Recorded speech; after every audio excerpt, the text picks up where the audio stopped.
Yan guys, waiting na ako ng bus. Bagal lang bus eh. Pasok ako sa trabaho. 6 to 6 ako ngayon. Lagi naman 6 to 6. Toto kasi ako. Ang shift ko ay 4 shift. Nasa 4 shift ako. Ang ganito dito walang tao. Kanina ako lang dito. Safe naman dito.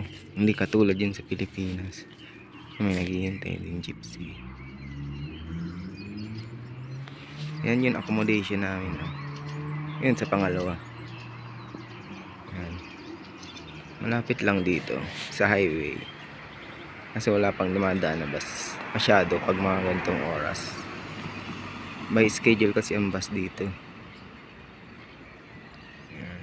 Kung sa Pinas nakakatakot na pag ganito. Tapos nag-iisa ka dito sa waiting area ng bus or shuttle nyo. Yan sa Pilipinas. Public bus ako, commute. Tingnan mo naman yung mga huni ng ibon, ganyan.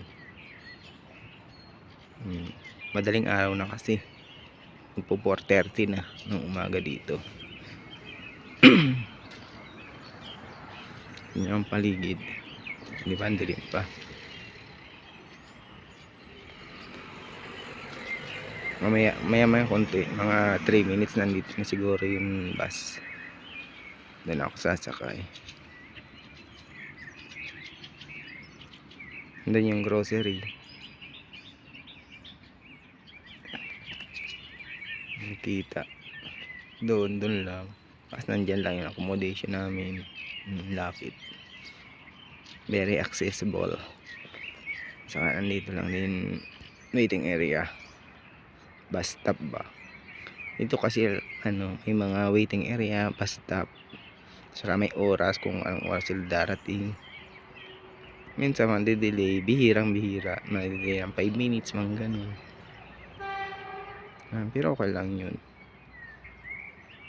Kailangan ikaw yung mag-a-adjust, mag-a-advance ka.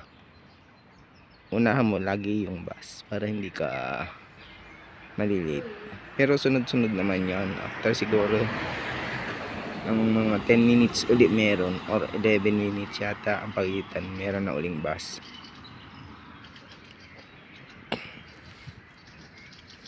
Yan tayo, wala pang tao, wala pa yung iba eh.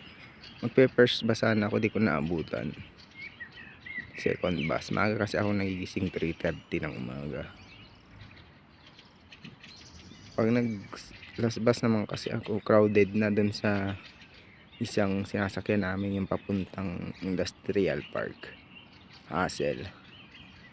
Magsi second bus tayo para hindi punuan mamaya dun sa kabilang bus.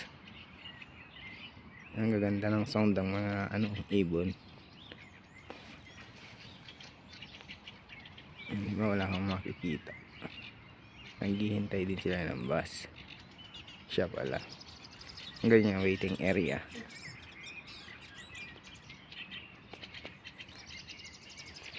Ganda ng sounds ng mga ibon. Paano na guys, bye bye na. Pa-subscribe na lang po sa aking channel dito sa OFW Sari-Saring Vlog. Thank you very much for watching. Andito tayo sa Kosice, Slovakia, Europe. Thank you very much guys.